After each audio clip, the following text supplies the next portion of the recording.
অথচ আপনি জেনে রাখেন যেই লোকটা সুদ খাবে, নিজের জন্মধারিণী মা, যেই মায়ের দিকে খারাপ নজরে তাকানো যায় না, এমন মায়ের সাথে কুসম্পর্কের কথা ভাবাও যায় না। জন্মধারিণী মা, যেই মা আমাদেরকে 10 মাস 10 দিন গর্ভে ধারণ করলেন, এমন মায়ের সাথে বাজে চিন্তা করা যায় না। সাধারণ কোন জিনার কথা বলা হয় নাই। সুদ এত মারাত্মক, যেই লোকটা সুদ খায় তার চরিত্র এত নিকৃষ্ট হবে। মায়ের সঙ্গে খারাপ দৃষ্টির কথা বলা হয় নাই, কুসম্পর্কের কথা বলা হয়েছে। দুনিয়া কেমনে টিকবে? এত বড় অন্যায়, এত বড় অবিচার হর হামেশা সুদের মধ্য দিয়ে সংগঠিত হচ্ছে।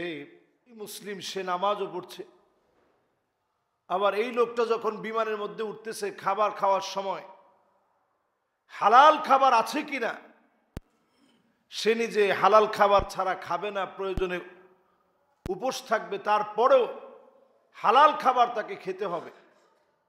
খাবারের ক্ষেত্রে আমরা হালালটা এইভাবে মেনটেন করি, অথচ আয় ইনকামের ক্ষেত্রে যেই টাকাগুলো আপনি পকেটের ভিতরে ডলার করে নিছেন, বিদেশে গিয়ে আপনি কেনাকাটা করবেন, দিনাতিপাত করবেন, রাত্রি যাপন করবেন, যেই টাকা দিয়ে আপনি ক্রয় করে খাবেন, এই সব টাকাগুলো হারাম অর্জিত টাকা। এই ক্ষেত্রে আমার আপনার কোনো চিন্তা নাই। আমার আপনার চিন্তা হচ্ছে খাবারটা হালাল হতে হবে, ইনকাম হালাল হওয়ার দরকার নেই। যেই লোকটা হারাম ইনকাম করবে, সুদ ঘুষ খেয়ে হারামভাবে উপার্জিত টাকা নিজের পকেটের ভিতরে নিবে, আল্লাহ পাক দুনিয়া এবং আখিরাতে তার জন্য 10টা শাস্তি রাখছে। কয়টা শাস্তি? এই 10টা শাস্তি অন্তত আজকে একটু চিন্তা করে, ভয়াবহতার কথা একটু চিন্তা করেন। 1 নম্বর শাস্তির কথা, প্রথম যে শাস্তিটা দুনিয়া এবং আখিরাতে, আন্না আকিলার রিবা মুহারিবুন লিল্লাহি তাআলা। যেই লোকটা সুদখোর, জমিনের মধ্যে যে লোকটা সুদ খায়, সরাসরি সে আল্লাহ রাব্বুল আলামিনের বিরুদ্ধে লড়াই করে। আল্লাহর বিরুদ্ধে যদি আপনি লড়াই করেন, এই লড়াই টিকবে কতক্ষণ? নমরুদের মতো এত বড় জালেম একটা ন্যাংরা মশার সাথে লড়াই করে টিকতে পারছে? আল্লাহর ঢেউয়ের সঙ্গে যখন ফেরাউন লড়াইয়ে লিপ্ত হয়েছে, টিকছে কতক্ষণ? টিকতে পারে নাই। কারণ নিজের সম্পদ 55,000 একর জমি, পুরা জমিটাই তার। আল্লাহর সাথে যখন লড়াই লিপ্ত হয়েছে কারণ, আর টিকতে পারে নাই। মাটিকে আল্লাহ ধরতে বলছে, সাথে সাথে মাটি পাকড়াও করে ফেলছে। কারণ জমিনের ভিতরে আজ অবধি অধপতিত হচ্ছে, আজ অবধি কারণকে আল্লাহ রাব্বুল আলামিন শুধু ডুবাচ্ছেন। এই ভূমি নিয়ে এখনো গবেষণা করে যারা ভূতত্ত্ববিদ আছে তারা অবাক হয়ে যায় যে এটা শুধু নিচের দিকে যাচ্ছে। কারণ এটাকে ডুবতে বলছেন কে? আল্লাহ তাআলা ডুবতে বলছেন।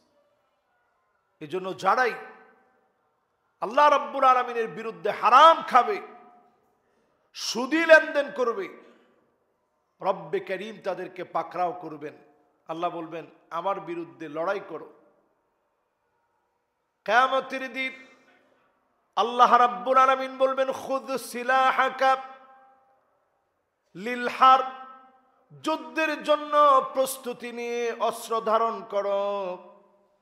সেদিন যদি আপনি আল্লাহর বিরুদ্ধে অস্ত্র ধরেন, জায়গা জাহান্নামে হবে।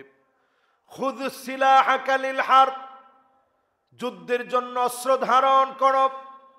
সেদিন অস্ত্র আপনি হাতে নেওয়া লাগবে, আল্লাহর বিরুদ্ধে লড়াই করবেন, জায়গা জাহান্নামে হবে। শুধুমাত্র সুদের কারণে অসংখ্য গোলাম সেদিন আল্লাহর জাহান্নামে হবে। জাহান্নামে যাওয়ার অন্যতম কারণ হবে সুদ খাওয়া। আল্লাহ পাক এত রাগান্বিত হবেন, অস্ত্র হাতে দিয়ে বলবেন আমার বিরুদ্ধে লড়াই করো। লড়াই সেদিন লেগে যাবে, সেই লড়াই আপনি পরাজিত হবেন।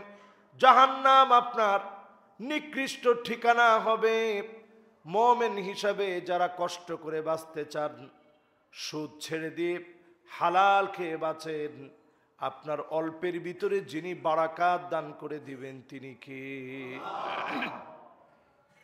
এটা সুদের 1 নম্বর বিষয়, সরাসরি আল্লাহর বিরুদ্ধে লড়াই করা।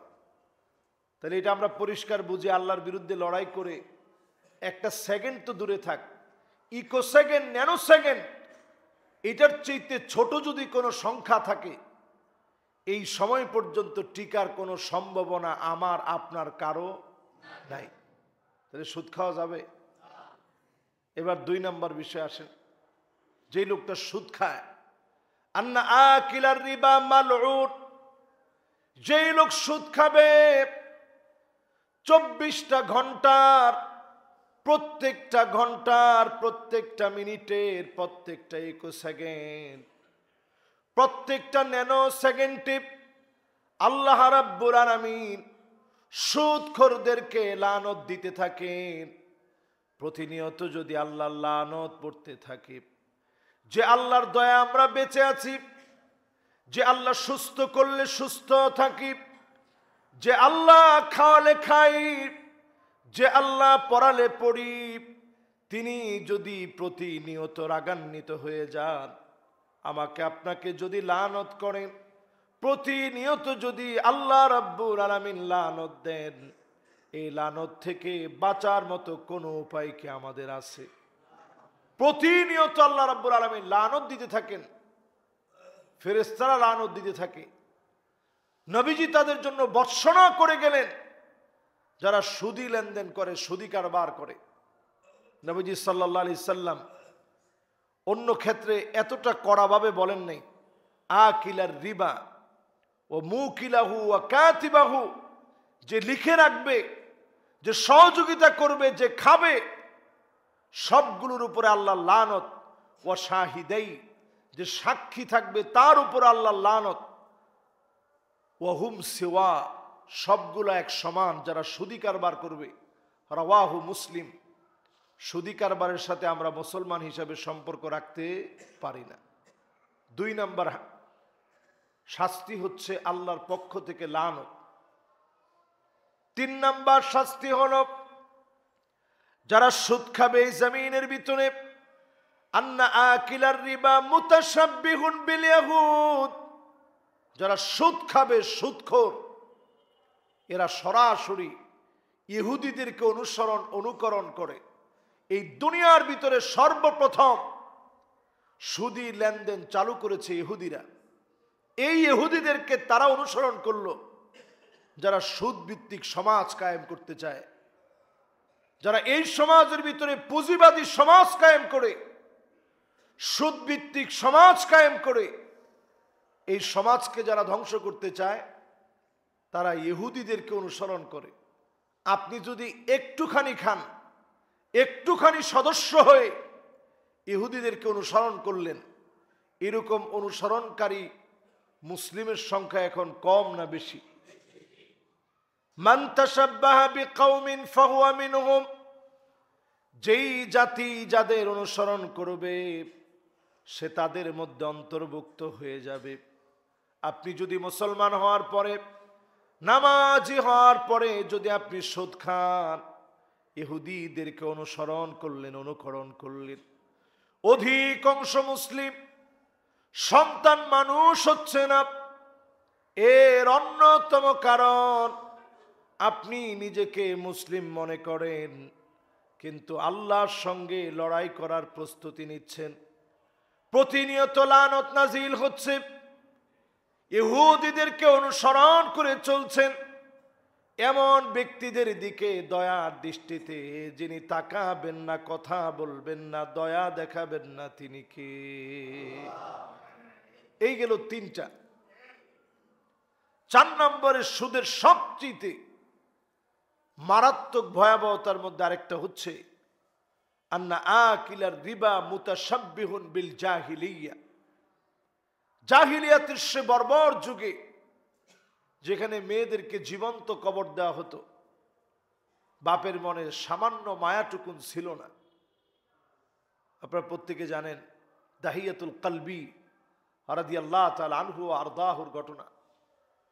নিজের মেয়ের কবর দিছে, মনের ভিতরে একটু মায়াও লাগে নাই। মেয়ে শেষমেশ বলেছে, আব্বা দূরে কোথাও আমাকে ফেলে দিয়ে আসো, জীবনে কোনোদিন তোমারে বাবা বাবা বলে ডেকে কষ্ট দেব না। তারপরেও মেয়ের ছাড়ে নাই। সেই জাহিলিয়াতের বর্বর যুগে মানুষ পৈশাচিক নির্যাতন করে খুশি হয়ে যেত, কন্যাদেরকে জীবন্ত কবর দিত। নারীদের সম্মান ইজ্জত ছিল না। সেই যুগে মানুষ যেই আচার আচরণ অভ্যাসের মধ্যে ছিল, যে লোকেরা সুদ খাবে জাহিলিয়াতের মতো বর্বরতার দিকে তারা চলে যাবে। জাহিলিয়াতের সেই বর্বর যুগে কেউ কারো কাছ থেকে টাকা নিয়েছে, চক্রবৃদ্ধি হারে টাকা না দিলে ঘরবাড়ি দখল করে নিত, ভিটামাটি সারা করে দিত। এখন একটু আপনারা চিন্তা করে দেখেন, আশা, দিশা, ব্রাক, নিরাশা, কারিদাস, আরো বিভিন্ন নাম আছে আমাদের দেশে এনজিওগুলোর। এই সমস্ত এনজিওগুলো আমার দেশের খেটে খাওয়া মানুষদেরকে ধরেন কিছু টাকা ঋণ দেয়। এই ঋণ দেওয়ার নাম করে ঢুকে ঢুকে ঘরে ঘরে প্রান্তে প্রান্তে এমন ভাবে ঢুকে যায়, কিছুদিন পরে দেখা যায় ওই দরিদ্র মানুষটা ভিটেমাটা সারা হয়। শুধুমাত্র সুদ দিতে দিতে সহ্য করতে না পেরে অনেকে আত্মহত্যা পর্যন্ত করে ফেলে, ঠিক কিনা বলে? এই সুদের ভয়াবহতার কারণে। তাহলে সুদের 4 নাম্বার ভয়াবহ আযাব হচ্ছে এটি, যে জাহিলিয়াতের সেই বর্বরতা আমাদেরকে পেয়ে বসবে সুদ খেলে। পুরোপুরি এই আচরণ এখন আমাদের মধ্যে চলে আসছে। সুদখোরদের ভিতরে এখন এই আচরণ প্রতিনিয়ত আসছে। 5 নাম্বারে যেই লোকটা সুদ খাবে, 5 নাম্বারে যে লোকটা সুদ খাবে তার আযাব হচ্ছে আর না আকিলার রিবা। যেই লোকটা সুদখোর, সেই লোকটা সাঁতার কাটবে ফি নাহরিন মিন দামিন ফিল বারযাখি হাত্তা তাকুমা সাআহ। কিয়ামতের কঠিন মুসিবতের দিনে আল্লাহ পাক রক্তের সাগর বানায় দিবে।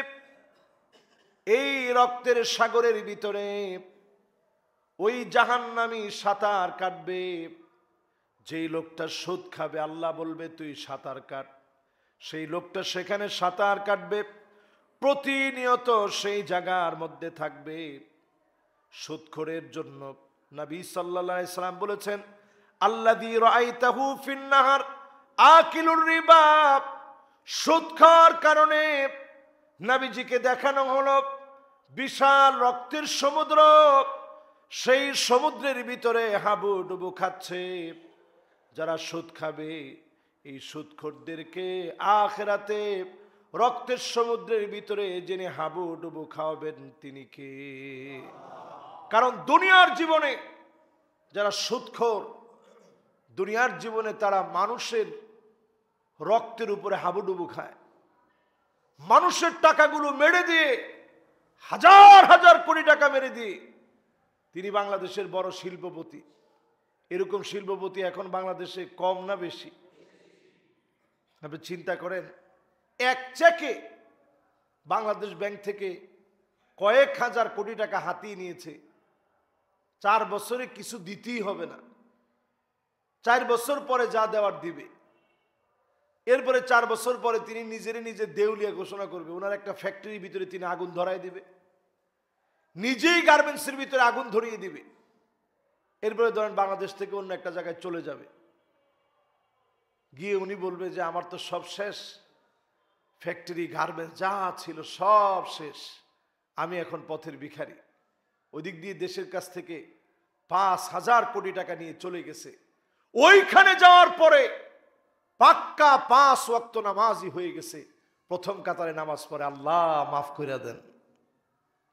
মাফ কি এত সহজ? আপনার কাছে মনে হয় মাফ এত সহজ? আল্লাহর কাছে যদি ক্ষমা চাওয়া লাগে, সব দেনা পাওনা বুঝায় দেওয়া লাগবে। এরপরে ভিখারি বেশে আল্লাহর কাছে আপনি আসবেন, আয় আল্লাহ সব ছিল আপনার জন্য ছেড়ে দিয়েছি, হুয়াল ইহতিরাজু বিতাআতিল্লাহি আন উকুবাতিহি, শাস্তির সামনে দাঁড়াতে হবে। আপনার সামনে দাঁড়ায়া শাস্তির সম্মুখীন হওয়া লাগবে, এই ভয়ে সব ছেড়ে দিয়েছি। মন থেকে যখন এমন নিয়ত করবেন, আয় আল্লাহ সব ছেড়ে দিই, আপনার সামনে ভিখারি হয়ে দাঁড়ায় গেলাম, অবশ্যই যিনি মাফ করে দিবেন তিনি কে? তওবা মানিটা আমরা অনেক সময় বুঝি না। তওবা মানিটা আমরা মনে করি যে একটু শুধু মাপ চাইলাম বাস, আর একটু হুজুরদেরকে হাদিয়া দিলাম, হয়ে গেল সব।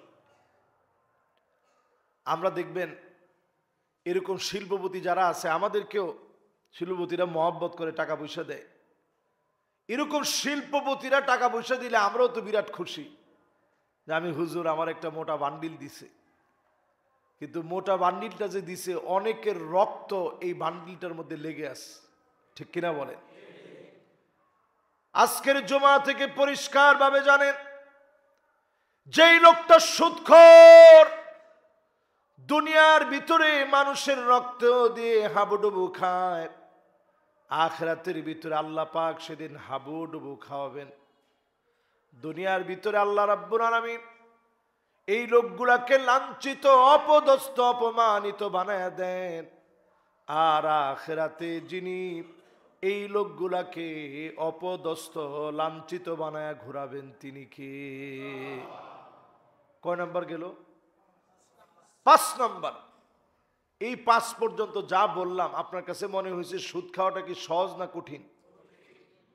কঠিন কাজটা প্রতিনিয়ত আমরা করি। এই 5 নাম্বারের পরে 6 নাম্বারে আসেন, আপনি দেখেন কত মারাত্মক মারাত্মক শাস্তির কথা সুদের ব্যাপারে বলা হয়েছে। আন্না আকিলার রিবা ইউবআসু ইয়াউমাল কিয়ামাতি মাজনুনান, কিয়ামতের দিন আল্লাহ রাব্বুল আলামিন পাগল বানায় দিবে সুদখোরকে।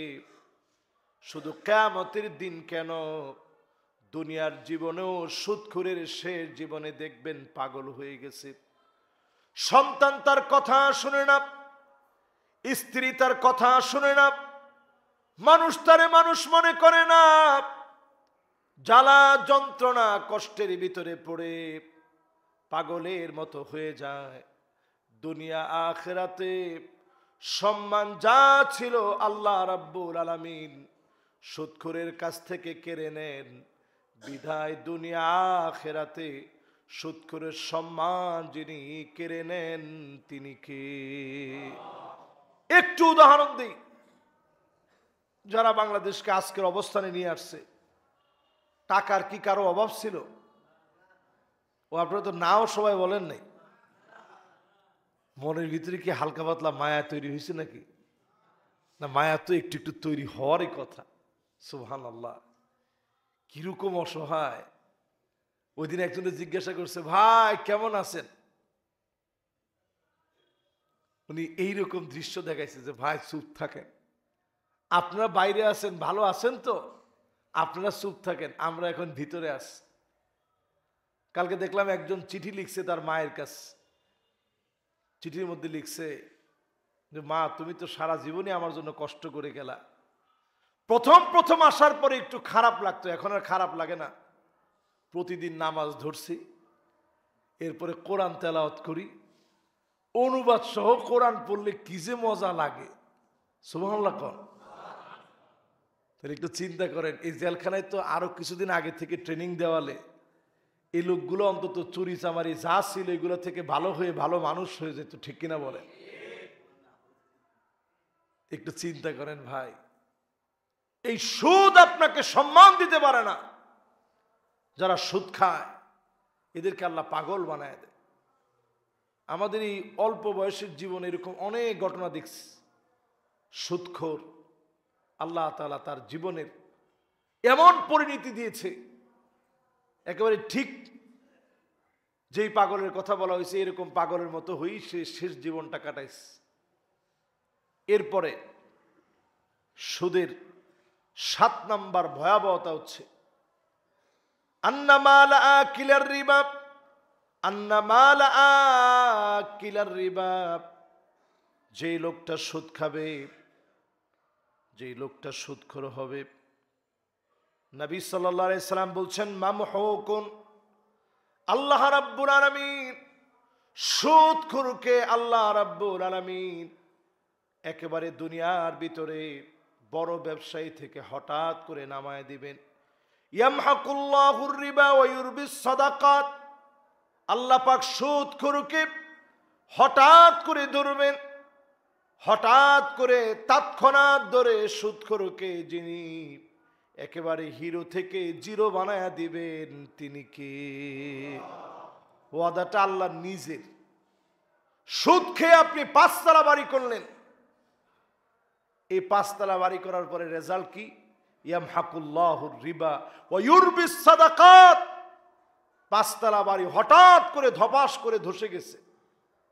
মানুষ চিন্তা করতেছে কিরে এই 5 তলা বাড়ি ধসে কেমনে? বাড়ির দেওয়ালের ভিতরে ফাটল ধরে গেছে, ভাড়াটিয়ারা ভয়ে শেষ যে কোন সময় কি কিনা জানি হয়। হঠাৎ করে ওনার কোম্পানি পথের ভিখারি হয়ে গেছে, সত্যিকারই অনেক টাকা পয়সা ছিল সব শেষ হয়ে গেছে। সুদী কারবারের সাথে যারা লেগে থাকে আল্লাহ রাব্বুল আলামিন তাদেরকে এইভাবে পাকড়াও করেন, হঠাৎ করে তাদেরকে আল্লাহ তাআলা ধসিয়ে দেন, হঠাৎ করে আল্লাহ তাআলা তাদেরকে আযাবে পাকড়াও করেন, হঠাৎ করে আল্লাহ তাআলা তাদেরকে শেষ করে দেন। কয় নাম্বার বললাম? 7 নাম্বার। এরপরে আরো বাকি আছে কয়টা? 3টা। আপনি যেগুলো শুধু বললাম চিন্তা করেন, এরপরেও কি সুদ খাওয়া যায়? এরপরে 8 নম্বরে চিন্তা করেন, আন্নার রিবা মিনাল মুহলিকাত, এই জমিনে যেই কারণে আল্লাহ রাব্বুল আলামিন শাস্তি দেন, ধ্বংস করে দেন, এর মধ্যে অন্যতম আল্লাহর হাবিব বেশ কয়েকটা বিষয়ে বললেন। আশ-শিরকু বিল্লাহ, আল্লাহর সঙ্গে যারা শিরিক করবে, এই শিরিক করাটা ধ্বংস হওয়ার একটা কারণ। বিগত দিনে আল্লাহ তাআলা ধ্বংস করছেন শিরিক করার কারণে। এখনকার সময়েও যদি আমরা আযাবের সম্মুখীন হই, শিরিকের কারণে আমরা আযাবের সম্মুখীন হব। 2 নাম্বার নবীজি বলছেন আর-সিহর, জাদুর কারণে মানুষ ধ্বংস হয়েছে যুগে যুগে। এখনো আপনি দেখবেন অনেকে ব্ল্যাক ম্যাজিক করে, কুফরি কালাম করে, আরেকজনের ক্ষতি করার চেষ্টা করে। এটা অনেক সময় আপন ভাই ভাইয়ের ক্ষতি করার চেষ্টা করে। আল্লাহু আকবার। আপনার জায়গা কোন জায়গায় হবে আপনি নিশ্চিত লিখে রাখেন, ধ্বংসযোগ্য একটা কাজ আপনি করছেন। যেই ক্ষতি আপনার ভাইয়ের করছেন আপনি, যেই ক্ষতি আত্মীয় হয়ে আত্মীয়র করলেন, এই ক্ষতি আপনার জন্য আপনি লিখে রাখেন, কারণ এটা ধ্বংসযোগ্য অপরাধ, এই কালো জাদু করা।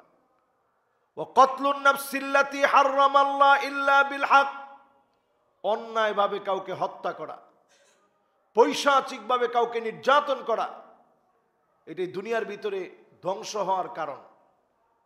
এরপরে ধ্বংস হওয়ার আরেকটি কারণ আন্না আকিলার রিবা, যে লোকটা সুদ খাবে এই জমিনে সে ধ্বংস হওয়ার কাজ করেছে। এরপরে ধ্বংস হওয়ার আরেকটি কাজ হচ্ছে ও আকলু মালিল ইয়াতীম, ইতিমের সম্পদ ভক্ষণ করা, এটা ধ্বংস হওয়ার অন্যতম একটা কারণ।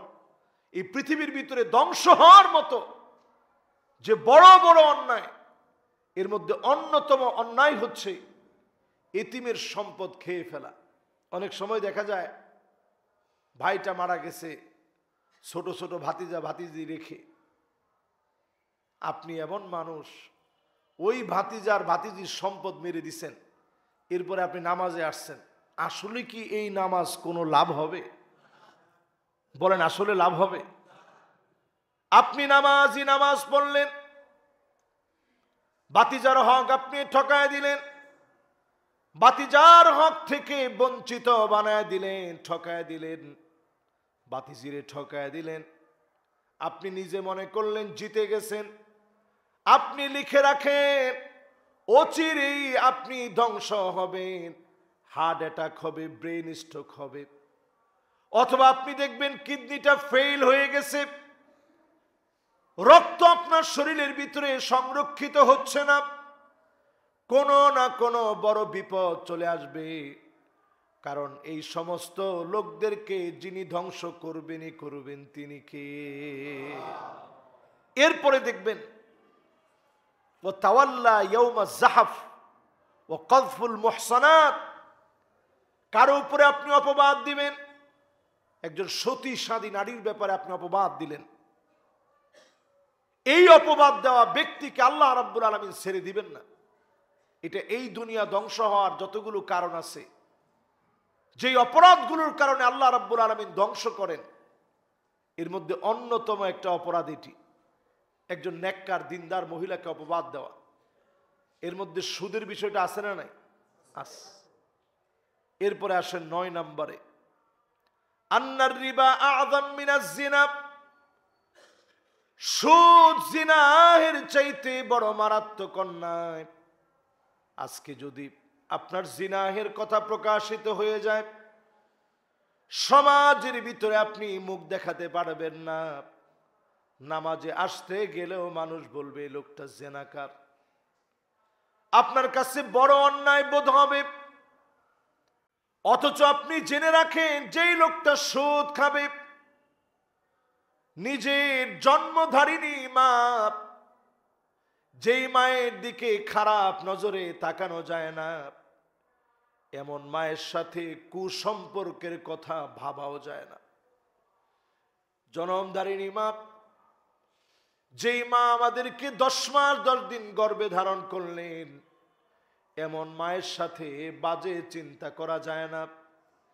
সাধারণ কোন জিনার কথা বলা হয় নাই। সুদ এত মারাত্মক, যেই লোকটা সুদ খায় তার চরিত্র এত নিকৃষ্ট হবে। মায়ের সঙ্গে খারাপ দৃষ্টির কথা বলা হয় নাই, কুসম্পর্কের কথা বলা হয়েছে। দুনিয়া কেমনে টিকবে? এত বড় অন্যায়, এত বড় অবিচার হরহামেশা সুদের মধ্য দিয়ে সংগঠিত হচ্ছে। এজন্য এই জমিন তার ব্যালেন্স হারিয়ে ফেলছে, এই জমিনের ভিতরে আযাব আসছে। এরপরে 10 নম্বরে, সুদের কারণে মিন আসবাবি হুলুলিল আযাব, এই দুনিয়ার ভিতরে আযাবগুলো নেমে আসবে। আযাব দেওয়াটা আল্লাহর জন্য আবশ্যক হয়ে যাবে। আল্লাহ পাক আযাব দিতে চাইলে কেউ আটকাতে পারে না। এরপরেও দয়া করে মায়া করে আল্লাহ আযাব দেন না। সুদের কারণে আযাব দেওয়াটা আবশ্যক হয়ে যায়। এরপরেও যিনি আমাদেরকে বাঁচায় রেখেছেন তিনি কে?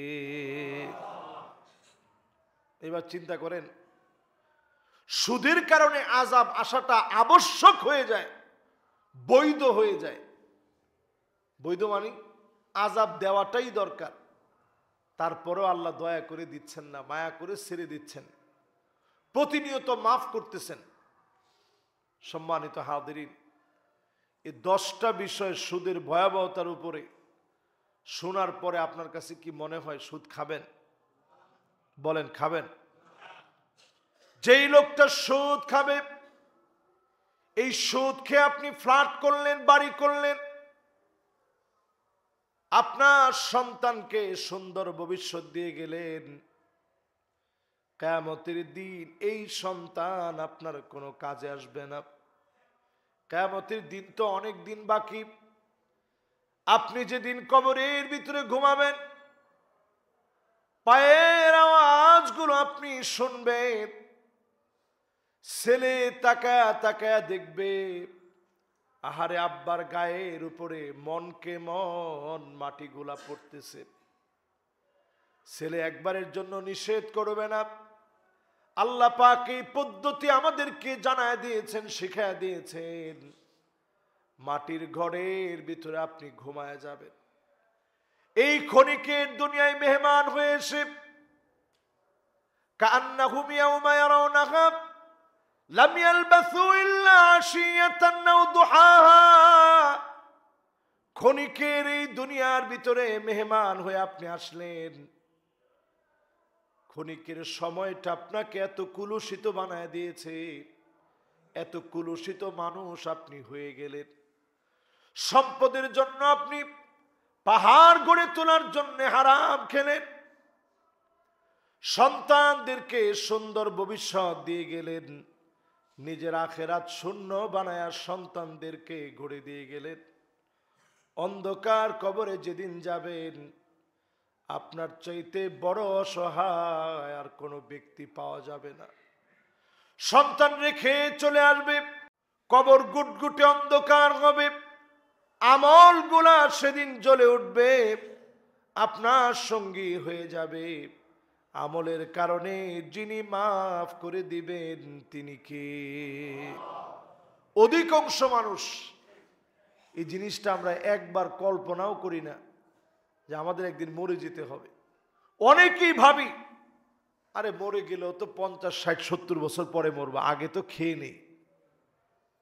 অনেকে চিন্তা করেন আরে হজ করে একবারে মাপ চেয়ে নিব, আল্লাহ তো হাজরে আসওয়াদে গিয়ে একটা পারাপারি করে চুমা দিব, সব মাফ হয়ে যাবে। মাফ হবে?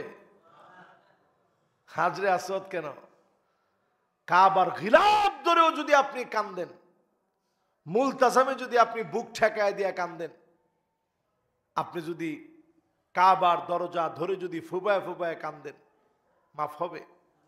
মাফ হবে। যার হক নষ্ট করলেন, যতটুকু নষ্ট করলেন, খেয়ালে পরে খেয়ালের মধ্যে আছে, সে দুনিয়া থেকে চলে গেছে, দান করে দেন। পরিবার থাকলে পরিবারে বোঝায় দেন। যদি খেয়ালে না থাকে আনুমানিক দান করেন। আর যদি ওই লোকটা জীবিত থাকে তারে ফিরাইয়া দিয়ে হাত ধরে মাপ চেয়ে নেন। এখন চিন্তা করেন, কোন একটা অফিসের ভিতরে আপনি চাকরি করেন, প্রতিদিন আপনার উপরে ইনকাম, এই লোকের অবস্থা কি হবে আল্লাহর আদালতে একটু চিন্তা করেন। কয়জনের হিসাব দিবেন? কিছু আমল করছেন দুনিয়ার জীবনে, আমলগুলো দিয়ে একটু আগাইছিলেন, আইসা যখন বলবে আল্লাহ এ তো আমার এত টাকা নিছে দুনিয়ার জীবনে টেবিলের নিচ দিয়া, আল্লাহ কইবে যে এখন পরিশোধ করবা কেমনে? পরিশোধ করার কোনো স্রোত নেই, স্রোত একটাই, এই যে তোমার নিয়ামত এটা তারে দাও, দিয়া দেখো কোন রকম সে মাফ করে কিনা। ওই লোক যদি সেদিন মাফ না করে, মাফ পাওয়ার কোনো উপায় নাই। এবার চিন্তা করেন, এরপরও কয়জন সুদ খাবেন, কয়জন অন্যায় করবেন। এই দুনিয়ার সমাজ সংসারের জন্য সব করলেন। এই জন্য নবীজি সাল্লাল্লাহু আলাইহি সাল্লাম বলেন, রাজুলুন মুতাআফফিফুন যু ইয়ালিন, যেই বাপ সন্তান সন্ততির জন্য কষ্ট করে হালাল ইনকাম করলো, ঠেলাওয়ালা ব্যানওয়ালা ছিল, হারাম ইনকাম করে নাই, হালাল ইনকাম করে কষ্ট করে যেই বাপ খাইয়েছে, এমন বাপকে যিনি জান্নাতি বানায় দিবেন তিনি কে? এখনকার ছেলে পেলেরও এত বেশি চাহিদা, সুবহানাল্লাহ। আমাদেরও তো একটা শৈশবের একটা সময় ছিল, আমাদের চাহিদাটা এত কম ছিল। এখনকার ছেলে পেলের চাহিদা হয়ে গেছে আকাশচুম্বী। ওই যে আপনি হারাম খান, ছেলে নিজে হিসাব করে দেখে। এখন বাচ্চা মানুষ আলহামদুলিল্লাহ 8-9 বছর হইলেই মোটামুটি হিসাব জানে। ও হিসাব করে দেখে আব্বার বেতন 40,000, ফ্ল্যাটটার দাম 1 কোটি টাকা। কিন্তু তাইলে ফ্ল্যাটটা আব্বা কিনছে কেমনে? 12, 14, 15 বছর হইলে তার কাছে পরিষ্কার আপনি তার বাপ, আপনি সুদখোর। আপনি কি খোর? তো এই পোলা আপনার কথা কেমনে শুনবো? এই ছেলে আপনার নসিহত কেমনে নিবে? যে ছেলে পরিষ্কার বুঝতেছে আমার আব্বা ভালো মানুষ না, সুদ খায়। এই জন্য একটু চিন্তা করেন, যে সন্তানের জন্য এই পাহাড় ঘুরে দিয়ে যাচ্ছেন, এই সন্তান দুনিয়ার জীবনেই আপনাকে নিয়ে প্রাউড ফিল করে না। এই যে কিছুদিন আগে গত কুরবানিতে ছাগল কাণ্ড ঘটলো, হায় হায় হায় হায় রে, মনে আছে আপনাদের? 15 লাখ টাকার ছাগল, পুরা মানুষই ছাগল বানায় দিল 15 লাখ টাকার ছাগলে। বাপ কই এই ছেলেকে জীবনে চিনি না। কাহারে এইটা আবার কে, কেমনে আমার ছেলে হয়, আমি চিনিই না তারে। আর ছেলে কয় নাউজুবিল্লাহ, কি কয় আব্বা? এতদিন ধরে আব্বার সাথে কত ছবি দিলাম, সব ঠিক আছে, ছাগল কাণ্ডে বাপ সন্তানরে ভুলে গেছে। তো এই যে টাকা ইনকাম করলেন, এই টাকা দিয়ে কি অর্জন করলেন? এত বড় জায়গায় আপনি বসে আছেন, সম্মান অর্জন করতে পারেন নাই। এগুলো আমাদের জন্য প্রতি মুহূর্তের জন্য শিক্ষা।